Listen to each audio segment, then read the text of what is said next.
ഹരേ കൃഷ്ണ. എല്ലാവർക്കും മാധവത്തിലേക്ക് സ്വാഗതം. കഴിഞ്ഞ ദിവസം ദ്വാരകയുടെ ഉൽപ്പത്തിയാണ് നമ്മൾ പറഞ്ഞത്. ഭഗവാൻ ദ്വാരക നിർമ്മിച്ചു. അവിടേക്ക് തൻ്റെ ജനങ്ങളെയെല്ലാം മാറ്റി പാർപ്പിച്ചു. അതിനുശേഷം അദ്ദേഹം വീണ്ടും എവിടേക്ക് പോയി? മധുരയിലേക്ക് പോയി. ആ സമയം യവനൻ തൻ്റെ പടയാളികളുമായി മധുരയിൽ എത്തിക്കഴിഞ്ഞിരുന്നു. ഇത്രയും ഭാഗമാണ് നമ്മൾ പറഞ്ഞു നിർത്തിയത്. അതിനുശേഷം എന്ത് സംഭവിച്ചു എന്നുള്ളതാണ് നമ്മൾ ഇന്ന് പറയുന്നത്. അതായത് മഹാഭാഗവതത്തിലെ മുചുകുന്ദ മോക്ഷം. വളരെ വളരെ ശ്രദ്ധയോടുകൂടി ഭക്തിയോടുകൂടി ഇരുന്ന് കേൾക്കേണ്ടതാണ് ഈ ഭാഗം. കാരണം നാളെ ഏകാദശിയാണ്. അതും വളരെ വിശേഷപ്പെട്ട ഏകാദശിയാണ്. ഏകാദശി എടുക്കുന്ന എല്ലാവരും, ആ ദിവസം ഭഗവാനെ പ്രാർത്ഥിക്കുന്ന എല്ലാവരും തന്നെ മുചുകുന്ദന് മോക്ഷം കിട്ടിയ ഈ കഥ നിർബന്ധമായും കേൾക്കണം. ഹരേ കൃഷ്ണ. അങ്ങനെ യവനൻ്റെ പട ആർത്തു വിളിച്ചുകൊണ്ട് രാജധാനി, മധുരയുടെ രാജധാനി വളഞ്ഞപ്പോൾ കൃഷ്ണൻ നിരായുധനായി രത്നകിരീടം ശിരസിലും വനമാല, കൗസ്തുഭമാല തുടങ്ങിയ ദിവ്യമായ ഹാരങ്ങൾ, അതുപോലെ തന്നെ ശ്രീവത്സാങ്കിത തിരുവക്ഷസിലും അണിഞ്ഞ് സർവ വിഷ്ണു ചിഹ്നങ്ങളോടും തേജസ്സോടും കൂടി യവനൻ്റെ പടയുടെ മുമ്പിൽ കൃഷ്ണൻ പ്രത്യക്ഷപ്പെടുകയാണ്. അതായത് മഹാവിഷ്ണുവിൻ്റെ രൂപത്തിൽ കൃഷ്ണൻ അവരുടെ മുമ്പിൽ പ്രത്യക്ഷപ്പെട്ടു. അതിന് കാരണം നാരദൻ ചെന്ന് യവനൻ്റെ അടുത്ത് പറയുന്നുണ്ട്, മധുരയിലൊരു കൃഷ്ണനുണ്ട്, കൊച്ചു ചെറുക്കനാണ്, പക്ഷേ അവൻ്റെ വിചാരം അവൻ വിഷ്ണുവാണ് എന്ന്.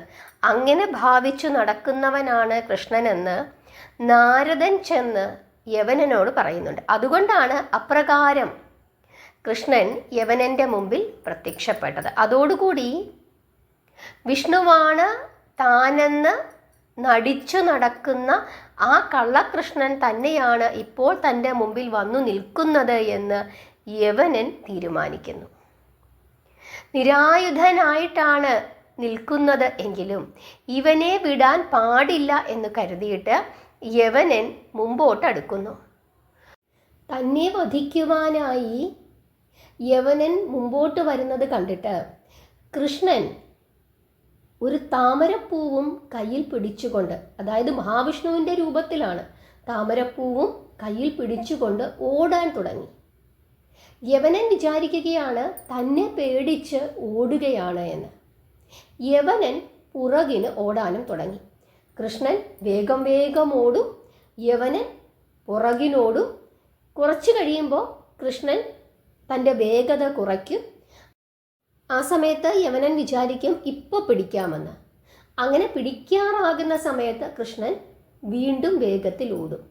അങ്ങനെ ഓടി ഓടി ഓടി ഓടി ഒരു പർവ്വതത്തിൻ്റെ അടുക്കൽ എത്തിച്ചേരുന്നു. ഇതിൻ്റെ ഇടയ്ക്ക് പേടിച്ചോടിയാലും ഇന്നു ഞാൻ നിന്നെ പിടിക്കും എന്നൊക്കെ പറയുന്നുണ്ട്. എടാ കള്ള, നിൽക്കവിടെ, ശത്രുക്കളെ കണ്ട് പേടിച്ചോടുന്നവൻ പൗരുഷമുള്ളവനാണോ? ധൈര്യമുണ്ടെങ്കിൽ നേരെ നിന്ന് യുദ്ധം ചെയ്യ്, നിന്റെ സാമർഥ്യം ഞാനിന്ന് തീർത്തു തരും എന്നൊക്കെ പറയുന്നുണ്ട് യവനൻ. പക്ഷേ ഈ ശബ്ദങ്ങളൊന്നും, ഈ ചീത്ത വാക്കുകളൊന്നും കൃഷ്ണൻ കേട്ട ഭാവം പോലും നടിക്കാതെയാണ് ഓടുന്നത്. അങ്ങനെ ഓടി ഓടി ആ ഓടുന്നതിൻ്റെ ഇടയിൽ വഴിമധ്യേ കാണുന്ന ഒരു പർവ്വതത്തിൻ്റെ മുമ്പിൽ എത്തിച്ചേരുന്നു. ആ പർവ്വതത്തിൽ ഒരു ഗുഹയുണ്ട്. ആ ഗുഹയ്ക്കകത്തേക്ക് കൃഷ്ണൻ ഓടിക്കയറുകയാണ്. പുറകിന് യവനനും. കുറ്റാക്കുറ്റിരുട്ടാണ്. ഗുഹയ്ക്കകത്ത് കയറിയ യവനൻ കൃഷ്ണനെ അവിടൊക്കെ നോക്കി, എങ്ങും കാണുന്നില്ല. ഇവൻ എവിടെയെങ്കിലും പാത്തിരിക്കുകയാകും എന്ന് ചിന്തിച്ചുകൊണ്ട് യവനൻ ആ ഗുഹ മുഴുവനും നോക്കുകയാണ്. അങ്ങനെ നോക്കുന്നതിൻ്റെ ഇടയിൽ ഒരു മൂലയ്ക്ക്, ഈ ഗുഹയുടെ ഒരു മൂലയ്ക്ക് ഒരു മനുഷ്യൻ ഇങ്ങനെ മൂടി പുതച്ചു കിടന്നുറങ്ങുന്നത് കാണുന്നു. അത് കൃഷ്ണനാണ്, തന്നെ പേടിച്ച് ഇവിടെ ഒളിച്ചു കിടക്കുകയാണ് എന്ന് യവനൻ ചിന്തിക്കുകയും ഇന്ന് നിന്നെ രക്ഷപ്പെടാൻ സമ്മതിക്കുകയില്ല എന്ന് പറഞ്ഞുകൊണ്ട് ആ ഉറങ്ങിക്കിടക്കുന്ന മനുഷ്യനെ ഈ യവനൻ ആഞ്ഞ് ചവിട്ടുന്നു. പെട്ടെന്ന് ആ മനുഷ്യൻ ഞെട്ടി ഉണരുകയാണ്. തൻ്റെ ഉറക്കത്തിന് ഭംഗം വരുത്തിയവനെ ആ മനുഷ്യൻ കണ്ണുകൾ തുറന്ന് രൂക്ഷമായൊന്ന് നോക്കുന്നു. ആ നോട്ടത്തിൽ ജ്വലിച്ച അഗ്നിയിൽ ആ യവനൻ കരിഞ്ഞു പോകുന്നു.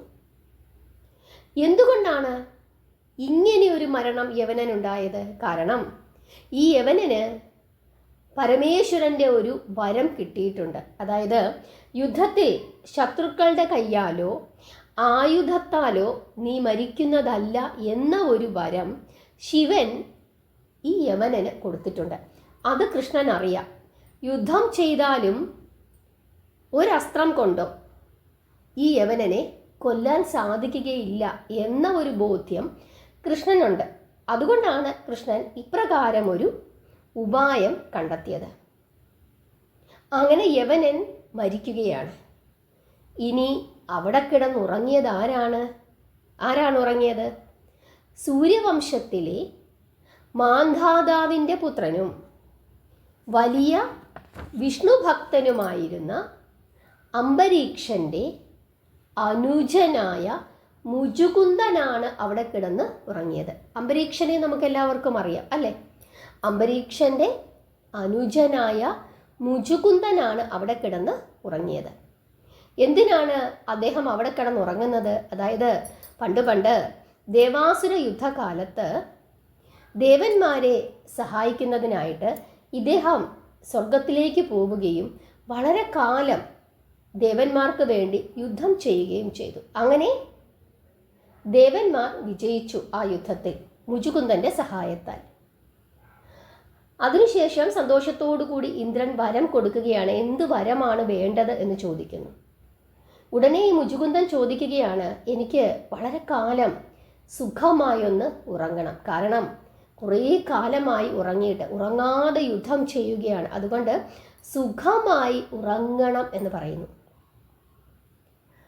അപ്പോൾ ഇന്ദ്രൻ അങ്ങനെ അനുഗ്രഹിക്കുകയാണ്. എന്നിട്ട് പറയുകയാണ് ഇന്ദ്രൻ, അല്ലയോ മുചുകുന്ദ, അങ്ങ് ആവശ്യപ്പെട്ട വരത്തെക്കുറിച്ച് ആലോചിക്കുമ്പോൾ തന്നെ എനിക്ക് അതിശയമുണ്ടാകുന്നു.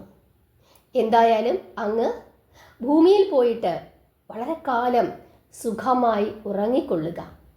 അതിനിടയിൽ അങ്ങയുടെ നിദ്രയ്ക്ക് ആരാണോ ഭംഗം വരുത്തുന്നത് അവനെ അങ്ങ് നോക്കിയാൽ അങ്ങയുടെ നേത്രത്തിൽ നിന്ന് വരുന്ന അഗ്നിയിൽ അവൻ ദഹിച്ചു പോകും എന്ന് ഇന്ദ്രൻ വരവും കൊടുക്കുന്നു.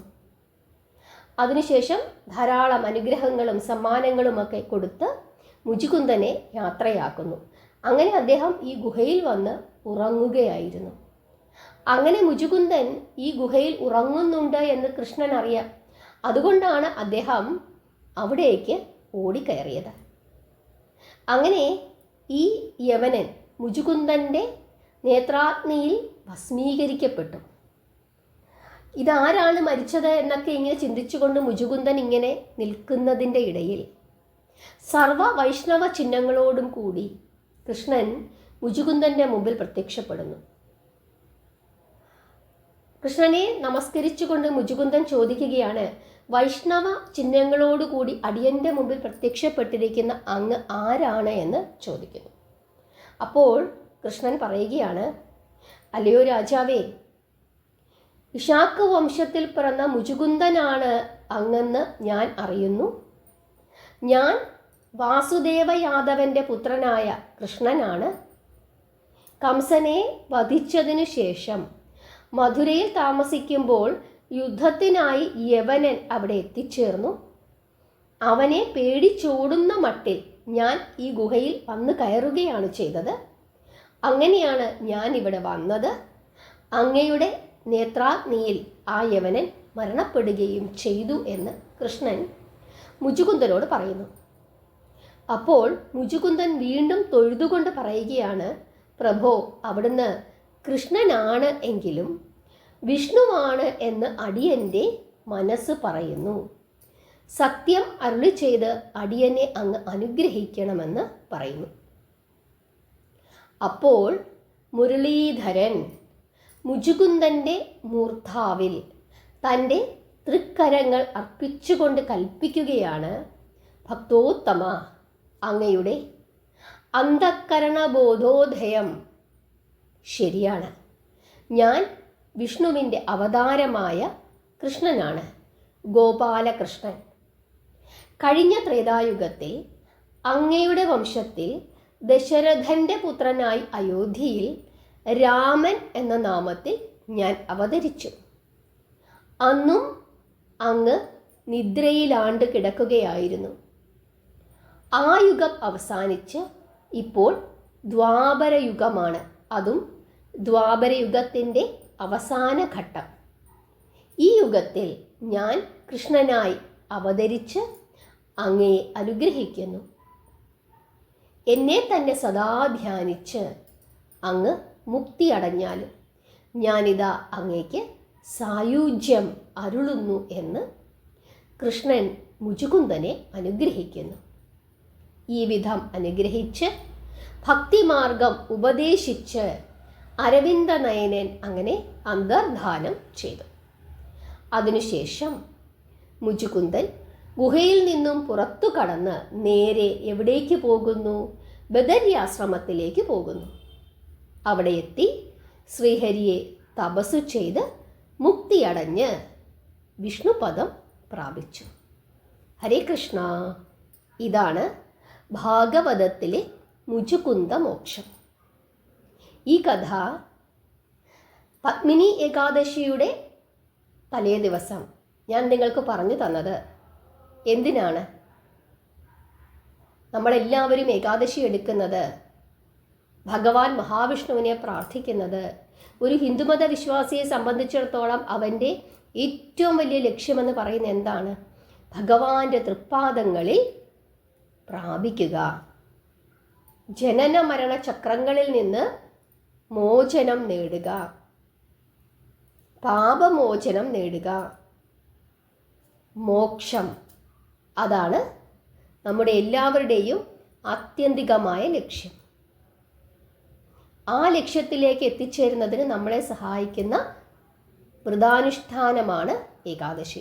ഇവിടെ മുചുകുന്ദനും മോക്ഷം ലഭിച്ചു. എങ്ങനെയാണ് മോക്ഷം ലഭിച്ചത്? നിരന്തരം ശ്രീഹരിയെ പ്രാർത്ഥിച്ചത് കൊണ്ടാണ് മോക്ഷം ലഭിച്ചത്. അതുകൊണ്ട് തന്നെ നമ്മൾ ഓരോരുത്തരും എന്ത് ചെയ്യണം? എല്ലാ ദിവസവും നാരായണനാമം ജപിച്ചുകൊണ്ടേയിരിക്കുക. അങ്ങനെ പാപമോചനം നേടുക. വാൽമീകി പോലും അല്ലേ, രത്നാകരൻ എന്ന കാട്ടാളനായ വാൽമീകി, രത്നാകരൻ എങ്ങനെയാണ് വാൽമീകിയായത്, മഹാകവിയായത്?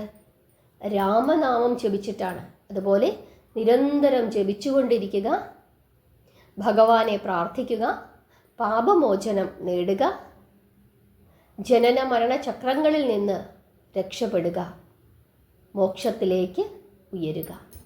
നിങ്ങൾക്കെല്ലാവർക്കും മുചുകുന്ദ മോക്ഷം മനസ്സിലായി എന്ന് വിശ്വസിക്കുന്നു. നാളെ ജരാസന്ധ വിജയമാണ്. എല്ലാവരും ആ കഥയ്ക്കായി, ഭഗവാന്റെ മറ്റൊരു ലീലയ്ക്കായി കാത്തിരിക്കുക, ഭഗവാന്റെ കൂടെ സഞ്ചരിക്കുക. ഇന്ന് ആരൊക്കെ മുചുകുന്ദന് മോക്ഷം നൽകുന്ന സമയത്ത് ആരൊക്കെ ഭഗവാന്റെ കൂടെ ഉണ്ടായിരുന്നു? ആരൊക്കെയാണ് യവനനെ പേടിച്ചോടുന്ന മട്ടിൽ ഭഗവാൻ ഓടിയപ്പോൾ ആരൊക്കെ ഭഗവാന്റെ കൂടെ ഓടി എന്നുകൂടി കമൻറ്റ് ചെയ്യുക. കണ്ണടച്ചിരുന്ന് 2-3 തവണ കേൾക്കുക. അങ്ങനെ കേൾക്കുമ്പോൾ ഈ ഭാഗങ്ങളൊക്കെ നമ്മുടെ മനസ്സിലേക്ക് അങ്ങനെ ഓടി വരും. ഭഗവാനെ പ്രാർത്ഥിക്കുക, നാമം ജപിക്കുക. എല്ലാവരെയും ഭഗവാൻ അനുഗ്രഹിക്കട്ടെ. ഹരേ കൃഷ്ണ.